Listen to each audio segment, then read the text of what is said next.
Dear students, in this video, I will tell you about the relations and functions. But before relation and function, one term is there, that is we use frequently, ordered pair. Ordered pair means when we write the two elements separated by comma inside the small bracket, that is the ordered pair. When we will get the ordered pair, there is one more term that is called the Cartesian product of the two sets. Sets के बारे में पता ही है कि sets क्या होते हैं. अगर हमारे पास में कोई दो सेट्स हैं ए और बी और उनको हम क्रॉस मल्टीप्लाई करें, जैसे ए क्रॉस बी, इसको बोलते हैं a cross b and this is known as the Cartesian product of the sets. Then we will get like this in middle bracket a comma b such that x belongs to set A belongs to set A and B belongs to set B. This is the ordered pair A comma B, and when we multiply the two sets we write the components like this. जहां पे first component set A का होगा और second component set B का होगा. अभी मैं बताऊंगा कि कैसे मल्टीप्लाई किया जाता है, but when we get the ordered pair ये हमने बताया. तो ये कार्टेशियन प्रोडक्ट है. और अब इसको जैसे हम मान लेते हैं एक एग्जांपल कार्टेशियन प्रोडक्ट में कि एक सेट A है 1 2 3 और दूसरा सेट B है, कोई भी नंबर ले लें, जैसे डिफरेंट नंबर ले लें या सेम नंबर भी ले सकते हैं, कुछ भी ले सकते हैं. जैसे 5,6 कर दिया तो A क्रॉस B क्या होगा. ए क्रॉस बी में सबसे पहले ए का पहला एलिमेंट लेंगे 1 और इसका 5, तो 1,5 एक बना. लेकिन अभी स्टॉप नहीं होंगे क्योंकि 1 6 छूटा हुआ है, तो 1 को 6 के साथ भी रिलेट करेंगे, तो ये ऑर्डर पेयर बन गए. दो ऑर्डर पेयर 1 से बने. इसी तरह से 2,5 भी लेंगे, 2,6 भी लेंगे, 2 से भी दो ऑर्डर पेयर बनेंगे और फिर 3 से भी दो ऑर्डर पेयर बनेंगे, 3,6. इतने हमारे ऑर्डर पेयर बनेंगे. Means you can say that the how many elements, क्योंकि ये ब्रैकेट है एक एलिमेंट माना जाएगा, 1 2 3 4 5 6 एलिमेंट्स हैं. अब इस कंक्लूजन को लेकर के अगर हम थोड़ा सा और एलिब्रेट करें इसको कार्टेशियन प्रोडक्ट को, तो यहां पे हम देख सकते हैं कि 3 एलिमेंट्स सेट ए के हैं और 2 एलिमेंट्स सेट बी के हैं. इन दोनों को यदि मल्टीप्लाई करें तो 3 into 2 दैट इज 6, यानी 6 एलिमेंट्स हमारे ए क्रॉस बी के आ गए. अब हम कह सकते हैं कि cardinal number of A cross B, यानी कितने number of elements A cross B में है, तो this is equal to cardinal number of set A into cardinal number of set B. This is the formula to find the cardinal number of A cross B. कुछ इसके rules भी हैं, उन rules को थोड़ा सा मतलब प्रॉपर्टीज कह सकते हैं, तो उसको अगर हम देख लें. एक तो यही प्रॉपर्टी है कि कार्डिनल नंबर वाली. सेकंड प्रॉपर्टी हो गई कि ये जो नंबर है तभी मिलेगा when A and B, when set A and B are finite या इनफाइनाइट सेट्स. इनफाइनाइट सेट्स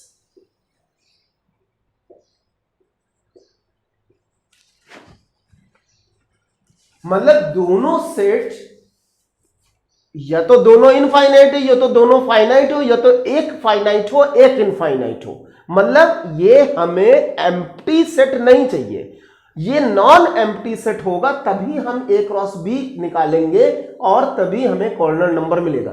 अगर A and B are empty set का मतलब उसमें कुछ नहीं है, तो इसका मतलब जो ए क्रॉस बी आएगा वो हमारा फाई आएगा और इसका ये जो होगा मतलब कह दे कॉर्डिनल नंबर, तो वो भी हमारा कितना होगा 0, मतलब कुछ नहीं आएगा. अगर हम सेट की सिर्फ बात करें तो ए क्रॉस बी हमारा फाई आएगा क्योंकि वो भी एम्प्टी सेट है, तो ये भी A and B are empty set या इनमें से कोई एक एम्प्टी सेट हो तब भी यही आएगा. मतलब दोनों में से दोनों सेट नॉन एम्प्टी होने चाहिए तभी हम कार्टेशियन प्रोडक्ट निकाल सकते हैं, नहीं तो नहीं. तो इसके अब कुछ एग्जांपल्स हैं, इनको मैं आपको बता रहा हूं आपके एक्सरसाइज से। सबसे पहले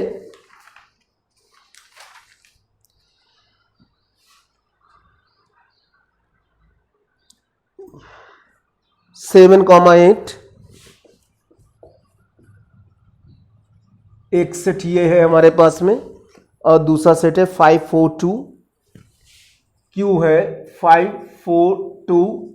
अब हमें P क्रॉस Q निकालना है और Q क्रॉस P निकालना है। What is the difference in these two? दोनों भाई मल्टीप्लाई अगर करेंगे 3 into 2 that is 6, 2 into 3 that is also 6, but there is a difference. P cross Q, P cross Q क्या निकलेगा हमारा? आपको पता है कि इसको मिडिल ब्रैकेट में लिखना है। P क्रॉस Q 7 को 5 से रिलेट करेंगे, 7 को 4 से करेंगे, 7 को 2 से करेंगे, 3 ऑर्डर पेयर 7 से बने, एंड 8 5 से करेंगे, 8 4 से करेंगे और 8 2 से करेंगे। ये 3 मोर ऑर्डर पेयर विद 8। अब हम Q क्रॉस P निकालते हैं, तो ये आएगा, यानी अब Q के एलिमेंट को पहले लेना है, यानी 5 7 हो गया, 5 8 हो गया, ये 2 मिले 5 से, 5 को अब ऐसे करना है, 4 को भी 7 और 8 से करना है, 4 7 और 4 8, इसी तरह से 2 7 और 2 8। तो ये हमारे जो एलिमेंट्स निकले। आप कहेंगे कि सर 8,4 है, 4,8 क्या डिफरेंस है डिफरेंस। ऑर्डर्ड पेयर अगर हमारा A क्रॉस B कहीं लिखा है और B क्रॉस A लिखा है, इसका मतलब हुआ A जो है फर्स्ट सेट से आ रहा है, B हमारा सेकंड सेट से आ रहा है। अब की बार क्या हुआ, B हमारा फर्स्ट सेट से आ रहा है और A हमारा सेकंड सेट से आ रहा है, तो these two are not equal. तो ऑर्डर्ड पेयर को रिवर्स कर देंगे तो वो इक्वल नहीं होंगे, क्योंकि उनका पोजीशन चेंज हो जाएगी और वो सेट भी अलग अलग सेट से आने लगेंगे। तो but the number of elements of P cross Q and Q cross P in both case you will get same. इसमें भी 6 एलिमेंट्स हमें मिल रहे हैं, इसमें भी 6 एलिमेंट्स मिल रहे हैं। तो एक और कंक्लूजन निकला हमारे पास में कि N P cross Q is equal to N Q cross P। मतलब हम अगर उलट के उसको मल्टीप्लाई और सिर्फ एलिमेंट को नंबर्स को जानना चाहते हैं तो वो दोनों इक्वल होंगे, but this whole sets are not equal. दोनों सेट्स इक्वल नहीं है, अलग अलग। अब एक चीज आती है इसमें कि एक और एग्जांपल्स लेते हैं।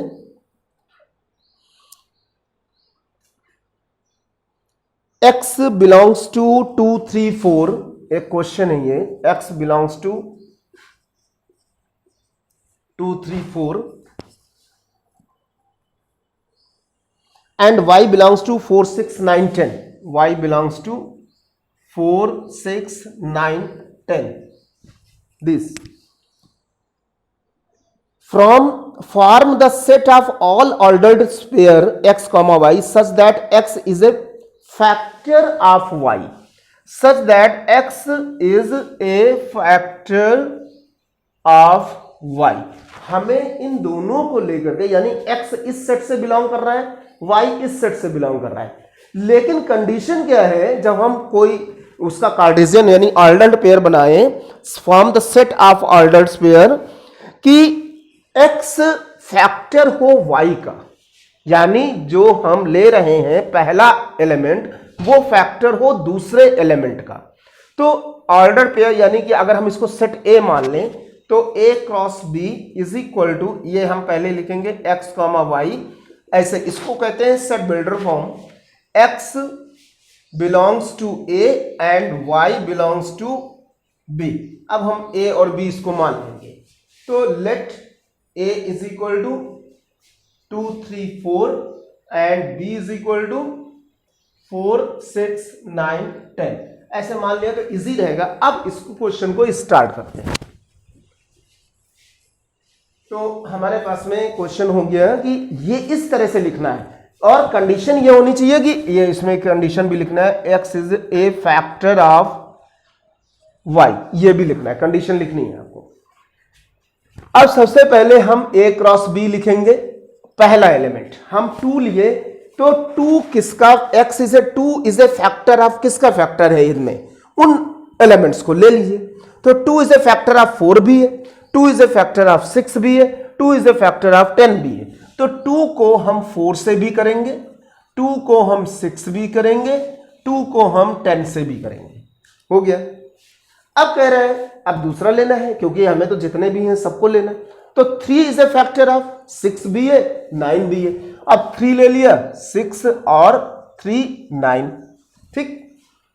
अब 4 इज ए फैक्टर ऑफ, सिर्फ एक एलिमेंट है दैट इज 4, तो 4, ये ले लिए। अब इसके आगे कोई एलिमेंट्स नहीं, तो दिस इज द आंसर, मतलब which satisfying the given condition that is x is a factor of y, मतलब first component is the factor of second component. देख, तो इस तरह से आप ऑर्डर पेयर बना सकते हैं। नाउ कभी कभी क्वेश्चन में एक और क्वेश्चन हम लेते हैं जिसमें कि कभी कभी ये बोलते हैं कि सेट्स क्रॉस मल्टीप्लीकेशन यानी कार्टेशियन प्रोडक्ट दिया गया है। कार्टेशियन प्रोडक्ट है -1, -1, -1, -2, 2, 1, 2, 2,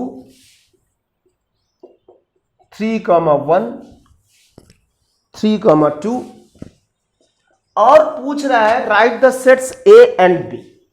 अब हमें ये दिया गया है, हमें सेट्स निकालना है। ए क्या था, बी क्या था, तो हमें पता है कि ये कब आता है। ये जो पहला एलिमेंट होता है वो सेट ए का होता है, जो दूसरा एलिमेंट होता है सेट बी का होता है। अब पहला एलिमेंट हमने -1 यानी सेट ए का लिखा, पहला -1 दो बार नहीं लिखेंगे क्योंकि सेट रिपीट नहीं, सेट में एलिमेंट्स रिपीट नहीं होते। अब 2 लिखेंगे, 2 लिख दिया। अब 3 लिखेंगे, ये एक सेट कंप्लीट हो गया। इसी तरह से सेकेंड कंपोनेंट को सेट बी के लिए लिखेंगे। 1 लिखा, 2 लिखा, और बस 1 और 2, और उसमें है ही नहीं डिफरेंट एलिमेंट्स, तो ये हमारे पास एक। अब आप चेक भी कर सकते हैं, A क्रॉस B 6 आएगा, 3 × 2 दैट इज 6, तो ये 6 एलिमेंट्स भी आ। तो इस तरह से हम हर तरह के क्वेश्चंस को सॉल्व कर सकते हैं। तो इसका एक और हम एग्जाम्पल्स आपको बताते हैं जिसमें कि काफी अच्छे से समझ में आएगा। कभी कभी वेरीफाई करने के लिए देता है, तो let A is equal to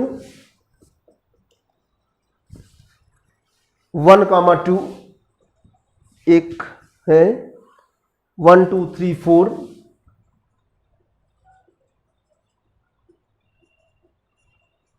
1, 2, 3, 4 and C is equal to 5, 6। ये एक क्वेश्चन है और वेरीफाई करना है तुम्हें A cross B intersection C verify. A cross B intersection C is equal to है कि नहीं A cross B intersection A cross C, ये बताना है कि है कि नहीं, सही है कि नहीं। इसके हिसाब से इन 3 सेट्स को लेकर, तो सबसे पहले आपको क्या करना, B इंटरसेक्शन C निकालना। B इंटरसेक्शन C कैसे निकालेंगे, कॉमन एलिमेंट लेंगे, भाई ये सबको पता होना चाहिए। तो 5, 6 है, 1, 2, 3, 4 है, इसका मतलब इसमें तो इंटरसेक्शन आया ही नहीं। जब इंटरसेक्शन नहीं आया तो ये हो गया हमारा नल सेट। अब आप देखिए, जब ये नल सेट हो गया और A के साथ करेंगे A cross B intersection C, तो ये हमेशा नल सेट आएगा। हमने बताया था इसके पहले भी, ये हमेशा नल सेट आएगा क्योंकि एक नॉन एम्प्टी हो गया और उसका कार्टेशियन प्रोडक्ट एक एम्प्टी सेट के साथ तब भी ये 5 ही देगा, इसमें कोई ऑर्डर पेयर। ऑर्डर पेयर में जरूरी है कि दोनों एलिमेंट हो, फर्स्ट कंपोनेंट हो, सेकंड कंपोनेंट। अब A तो मिल रहा है first component, but second component नहीं मिल रहा है इसकी वजह से, इसलिए ये 5 आएगा पहला। अब ये तो लेफ्ट हैंड साइड हो गया, अब हम राइट हैंड साइड निकालते हैं।